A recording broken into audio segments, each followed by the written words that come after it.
Assalamualaikum warahmatullahi wabarakatuh.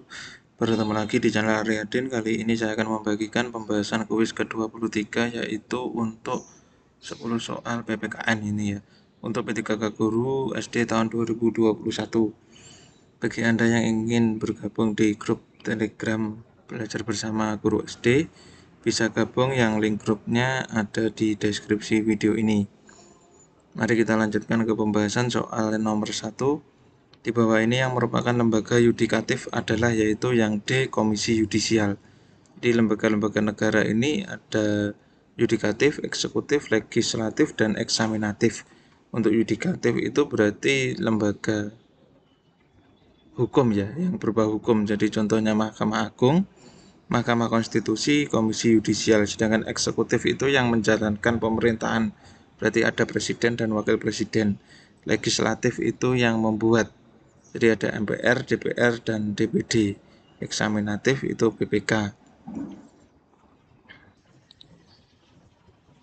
Soal nomor 2. Salah satu tugas dari Mahkamah Agung adalah yaitu yang B, memutuskan pemberhentian kepala daerah.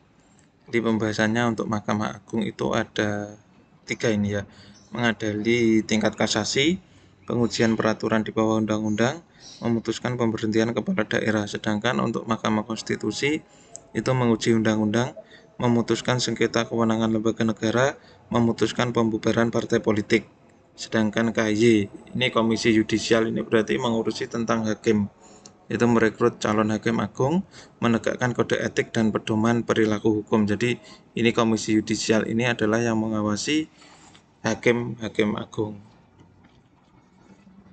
Soal nomor 3, negara Indonesia merdeka, bersatu, berdaulat, adil, dan makmur merupakan makna pembukaan UUD 1945 alinea, yaitu yang B kedua.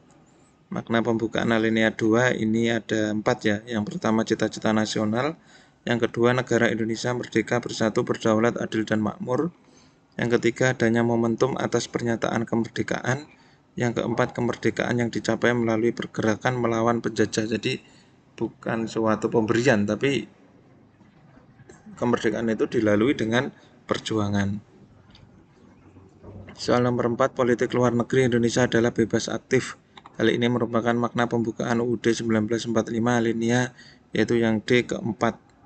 Alinea 4, tujuan bangsa Indonesia, dasar negara yaitu Pancasila, bentuk negara, politik bebas aktif. Jadi tidak mendukung atau non-blok ya, tidak ngeblok, tidak ikut barat maupun timur. Jadi politik bebas aktif. Sistem pemerintahan berdasarkan kedaulatan rakyat.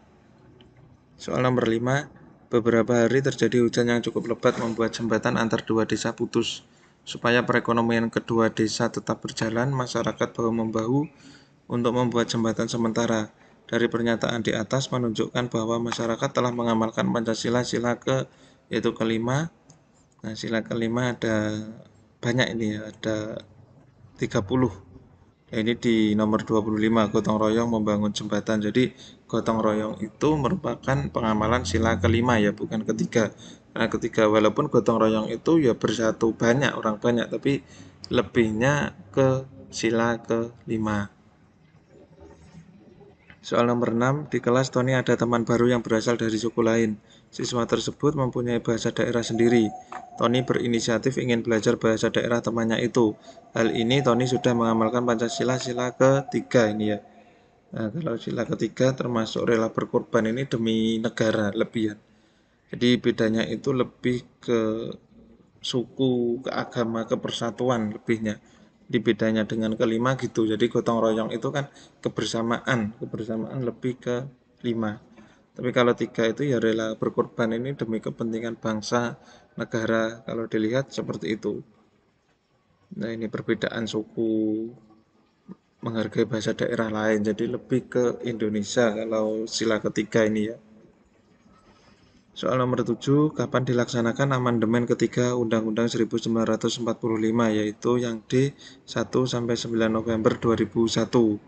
Di amandemen pertama itu dilakukan sidang MPR 14 sampai 21 Oktober 1999, sedangkan amandemen kedua dilakukan sidang tahunan MPR 7 sampai 18 Agustus tahun 2000, sedangkan yang ketiga dilakukan sidang tahunan MPR 1 sampai 9 November 2001. Dan amandemen terakhir yaitu keempat, dilakukan sidang tahunan MPR 1 sampai 11 Agustus 2022.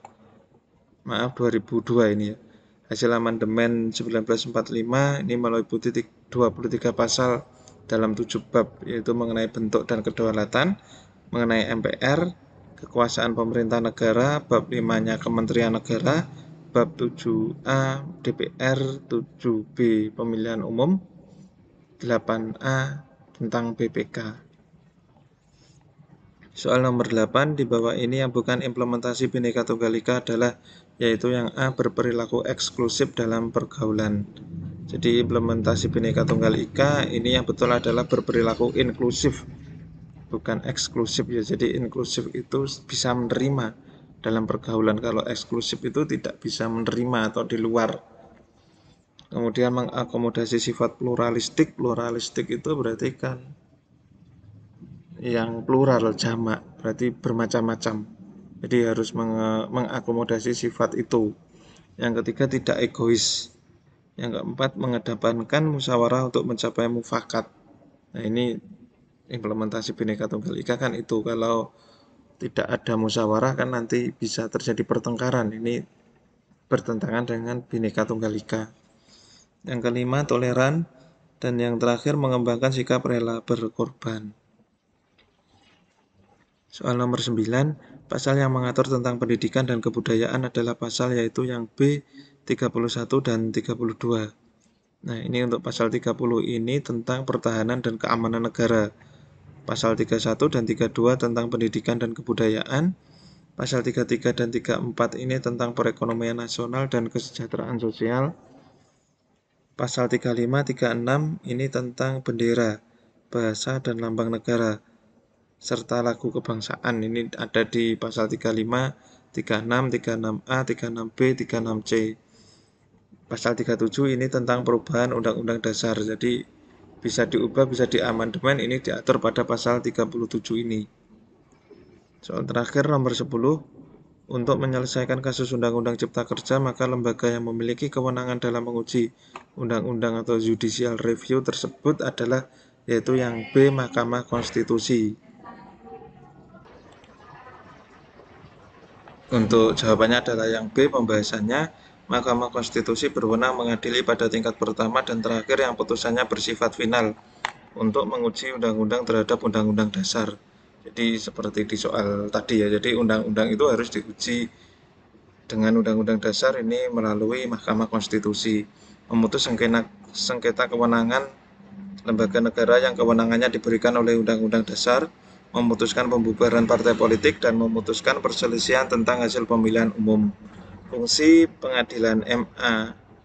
Kalau fungsi peradilan MA dalam pengujian ialah uji material, yaitu wewenang menguji menilai secara material peraturan perundang-undangan, misalnya Perpres, Kepres, Perda, Permen, peraturan pemerintah tentang hal apakah suatu peraturan ditinjau dari isinya bertentangan dengan peraturan dari tingkat yang lebih tinggi. Ini bukan MA ya, ini MK ya. Jadi fungsi peradilan MK, karena kan ini yang dibahas MK. Jadi ini ada perbedaan sedikit.